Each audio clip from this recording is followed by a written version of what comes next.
আসসালামু আলাইকুম। পুরা ঘরের চারপাশে ফানি ফানি আর ফানি ফানি ছাড়া আর কিছু নাই, কোনো দিকে যাওয়ার উপায় নাই। আমরা ছাদের উপরে অবস্থান নিছি, যাকে যেভাবে পারছি আমরা তেরফাল দিয়ে ছাদের উপরে অবস্থান করছি। যারা পারেন দয়া করে আমাদেরকে একটু সহযোগিতা করেন, সবাই সহযোগিতা করে নৌকার ব্যবস্থা করে আমাদেরকে পাঠান। আমরা ফেনী সদর উপজেলা 11 নং মড্ডবী ইউনিয়ন 1 নং ওয়ার্ড কালাফির বৌদ্ধপুঞ্জা বাড়িতে আছি। অনেকগুলো বাচ্চা আছে, প্রেগনেন্সি রুগী আছে, দয়া করে একটু সহযোগিতা করেন। কোনো দিকে যাওয়ার উপায় নাই, পানির অবস্থা অনেক ভয়াবহ। পানি ক্রমাগত বাড়তেছে, পানি বাড়তেছে অলরেডি, বুঝছেন? প্রতি ঘন্টায় 1 ফুটের মতো বাড়তেছে পানি। পানির অবস্থা খুব ভয়াবহ, কোনো দিকে যাওয়ার অবস্থা নাই।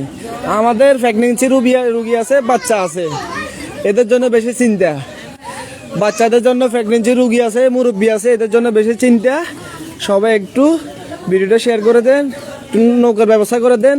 অনেক জায়গায় ফোন দিছি, অনেক স্বেচ্ছাসেবী বাইরে ফোন দিতেছি, সেনাবাহিনীর বাইরে ফোন দিতেছি, নাম্বারে সংযোগ দিতেছে না, নাম্বারে সংযোগ দেওয়া সম্ভব হচ্ছে না। অলরেডি নেটওয়ার্ক অনেক জায়গায় নেটওয়ার্ক বিচ্ছিন্ন, একটু দেখেন। নেটওয়ার্ক বিচ্ছিন্ন অনেক জায়গায়, কারোর সাথে যোগাযোগ করার কোনো উপায় পাচ্ছি না।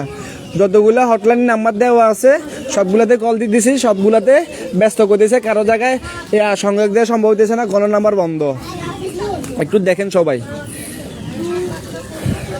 আমরা ছাদের উপরে অবস্থান নিছি, ছাদের উপরে আছি, কোনো দিকে যাওয়ার অবস্থা নাই। একটু দেখেন। অনেকে ভাই আমার এখানে কমেন্টে অনেক স্বেচ্ছাসেবীর নাম্বার দিতেছেন, ভাই নাম্বারগুলোতে সংযোগ দেওয়া সম্ভব হচ্ছে না। যত নাম্বার দিতেছেন সবগুলোতে সংযোগ দেওয়া সম্ভব হচ্ছে না। একটু দেখেন, নাম্বারে সংযোগ দেওয়া সম্ভব হচ্ছে না, নাম্বারে সংযোগ দেওয়া সম্ভব হচ্ছে না। যারা পারেন একটু দেখেন ভাই, নৌকার ব্যবস্থা করে দেন। ফেনী সদর উপজেলা 11 নং মড্ডবী ইউনিয়ন 1 নম্বর ওয়ার্ড, 1 নম্বর ওয়ার্ডে আছি আমরা, বৌদ্ধপুঞ্জা বাড়িতে। আমার নাম্বার আমার ফেসবুক আইডিতে দেওয়া আছে, আমার নাম্বার দুটো ফেসবুক আইডিতে দেওয়া আছে। একটু নাম্বারগুলো করেন, নাম্বারগুলো দিয়ে দেন। একটু স্পিড বোট হোক, নৌকা হোক, একটু ব্যবস্থা করে দেন। কোনো দিকে যাওয়ার উপায় নাই। আমরা যে সিঁড়ি দিয়ে নিচে নামবো, নিচে নামারও কোনো উপায় নাই। পানির অবস্থা খুব ভয়াবহ।